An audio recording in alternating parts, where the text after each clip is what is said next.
सत्ताधाऱ्यांकडून सक्त वसुली संचालनालयाचा उघड गैरवापर करून विरोधी पक्षनेत्यांना लक्ष्य केले जात असून स्वातंत्र्य लढ्याचे प्रतीक असलेल्या नॅशनल हेराल्ड वृत्तपत्राला अनावश्यक त्रास दिला जात असल्याच्या निषेधार्थ संसद परिसरात विरोधी पक्षाच्या खासदारांनी जोरदार आंदोलन केले। या आंदोलनात सोलापूरच्या खासदार प्रणिती शिंदे यांनी आक्रमक भूमिका घेत सत्ताधाऱ्यांवर तीव्र टीका केली। आंदोलनादरम्यान सत्यमेव जयतेच्या घोषणा देत खासदारांनी ईडीच्या कथित राजकीय प्रेरित कारवायांचा निषेध केला। आगामी महत्त्वाच्या निवडणुकांच्या पार्श्वभूमीवर विरोधी आवाज दाबण्यासाठी तपास यंत्रणांचा वापर केला जात असल्याचा आरोप यावेळी करण्यात आला। पंडित जवाहरलाल नेहरू यांनी स्थापन केलेले आणि स्वातंत्र्य चळवळीचे साक्षीदार असलेले नॅशनल हेराल्ड बनावट आरोपांच्या आधारे लक्ष्य केले जात असल्याचे सांगत भाजप सरकारची सूडबुद्धीची राजकारणी वृत्ती यामुळे पुन्हा एकदा उघडी पडल्याचा आरोप विरोधकांनी केला। लोकशाही, अभिव्यक्ती स्वातंत्र्य आणि स्वतंत्र पत्रकारितेवर होत असलेल्या या हल्ल्यांविरोधात संघर्ष सुरूच राहील असा निर्धार यावेळी खासदार प्रणिती शिंदे यांच्यासह विरोधी पक्षाच्या नेत्यांनी व्यक्त केला।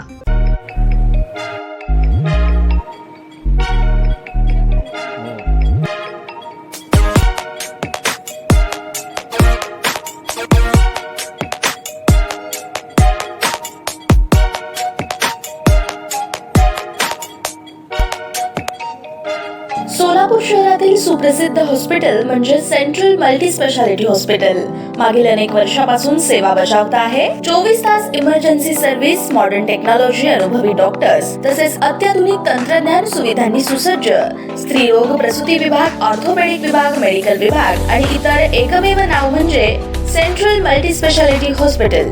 पत्ता गणेशपेठ शॉपिंग सेंटर, मंगळवार बाजार, सोलापूर।